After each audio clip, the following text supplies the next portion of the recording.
Hey guys, welcome back to The Good, the Bad, the Ugly. I am back with another video, and this one is for my fellow social workers.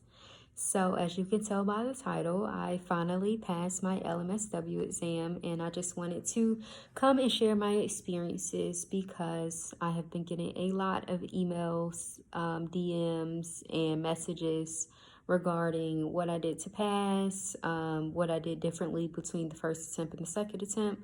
So I figured what better way than to make a video and shoot the link so I don't have to keep retyping everything. So I took my first exam February 2019 and I failed by 6 points. And yes, I was devastated. I had been studying for that exam for probably close to a year, maybe like 7 months.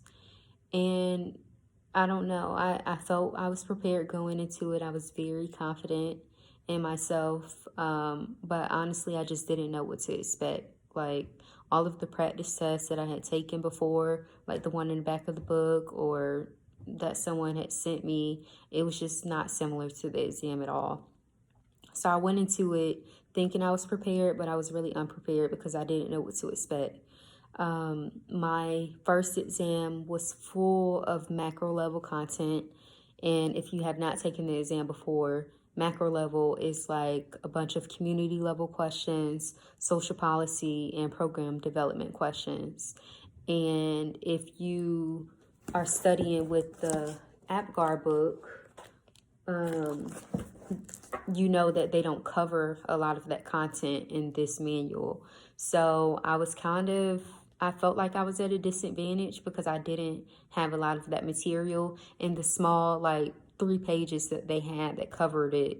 I didn't feel like I had to focus as much on it because it was such a small section and I just didn't think that much material was going to be on it. But long story short, it was about 75% of my first exam, and I really do think that was the reason that I failed it the first time. The material that I used the first attempt was the Don APGAR manual, the one I just showed, the green master's manual. I used the Pocket Prep app, and I purchased the full version, so the $40 for the 800 questions. And I also watch all of Philip Luttrell's videos on YouTube. Now, I will say that the first time going into it, Philip Luttrell's videos was the most helpful for me because he actually broke down the questions using the acronyms and how to answer the questions properly.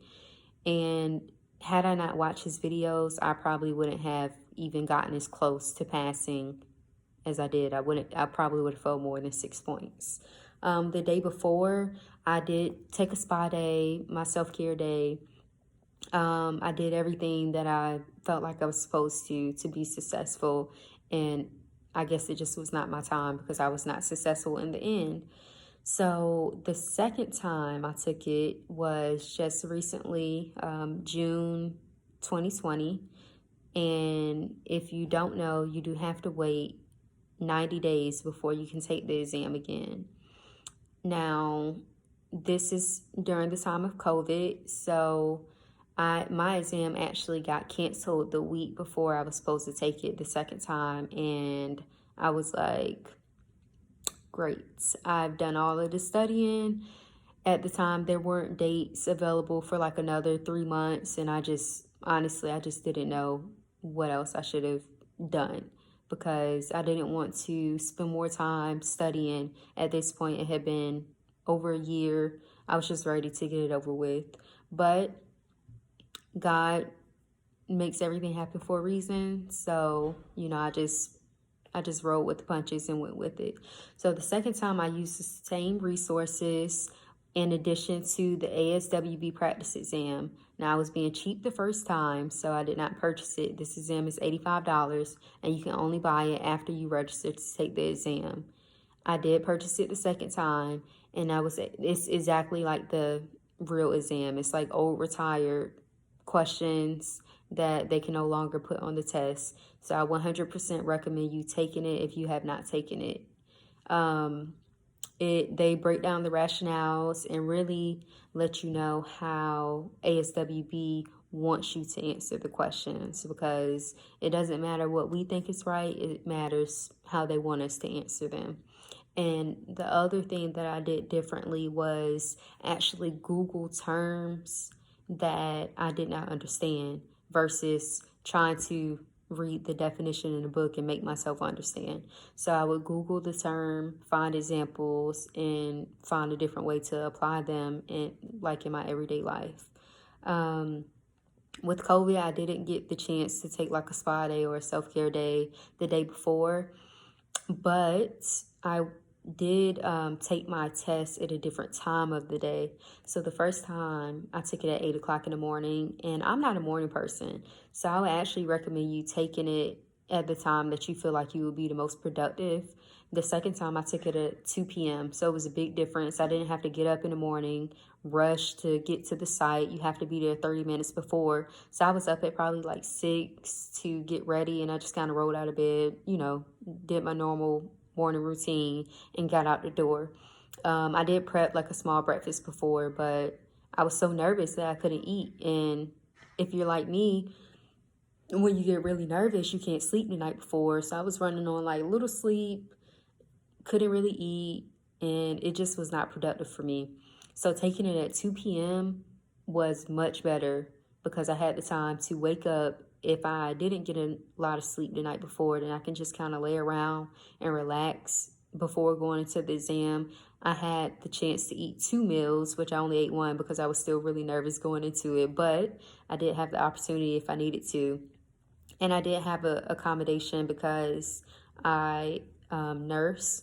So I was able to take a small break in between, and I could get like some water and like a granola bar is what I took. Now, I did have to wear my mask the entire time, so that was kind of nerve-wracking.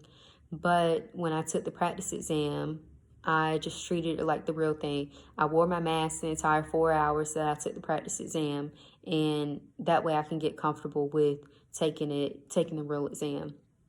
And the second time I passed by 15 points, which is really great. My husband also helped me a lot more. The second time around, we played like Jeopardy, and he would always quiz me on the flashcards. And I had a variety of questions this time versus just the exam being 75% macro. It was kind of like all over the place, which was good for me because macro was still not my strong suit. I had more recall questions than I did the first time, which I actually enjoyed because recall I can kind of pick out like that.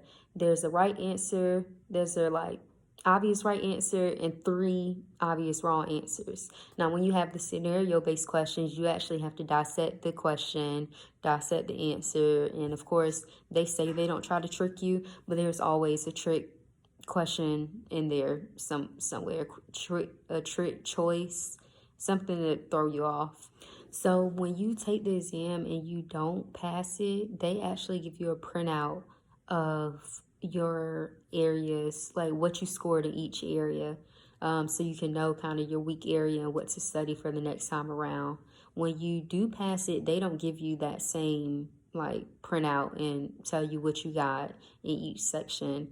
And I mean, I guess it doesn't really matter because you don't have to study anymore, but I mean, I would have enjoyed knowing what area I was the strongest in. So if I had to give any advice for this test, I would say first and foremost, believe in yourself, because if you get in your head, you are likely going to not do well because your nerves are going to be all over the place. The second thing is just manifestation. When I went in, I did write my name and my new credentials at the top of the whiteboard that they give you. Also, I think utilizing the acronyms is great because it actually lets you know what order you need to answer the question in, or like you need to process and break down the question. Some people say they don't do well with acronyms, but the Safari acronym is the one that was most helpful for me.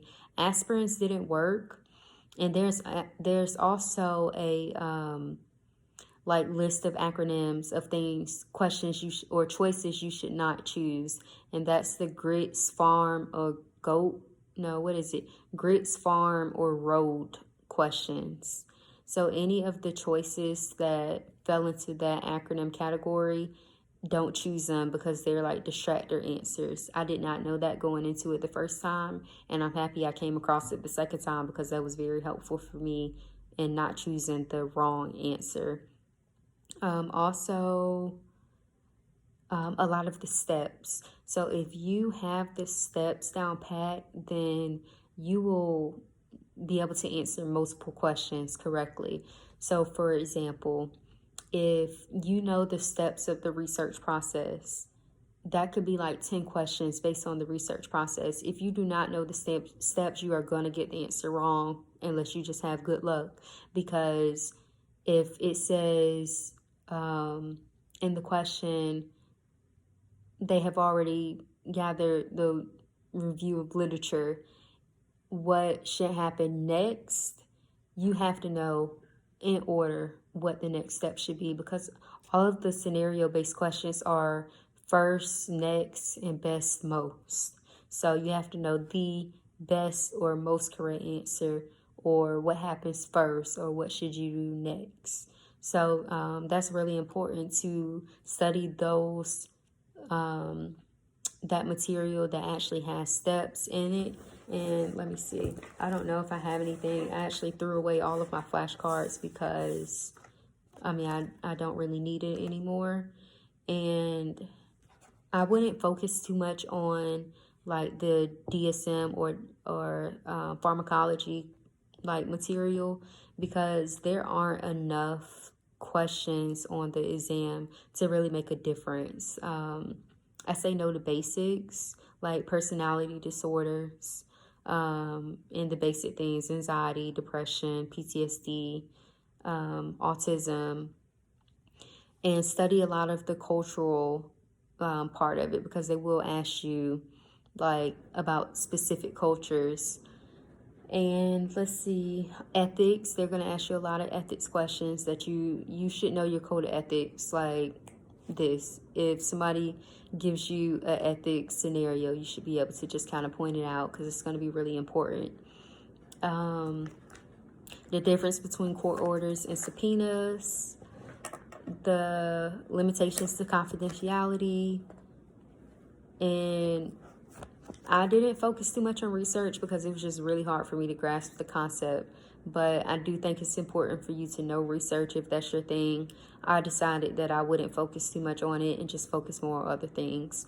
But yeah, for the most part, that was what I did. I was successful. I didn't pay hundreds of dollars for the TDC or social work to social work programs. I just felt like I wanted to see how I could do on my own. Had I not passed this second time, I probably would have utilized those programs. But I was trying to save as much money as possible, especially because I had to pay to retake the exam.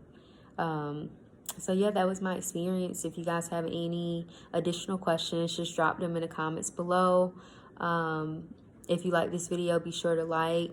If you want more videos about how you can succeed and pass this exam, just put that in the comments as well. But until next time, I'll see you guys. Bye.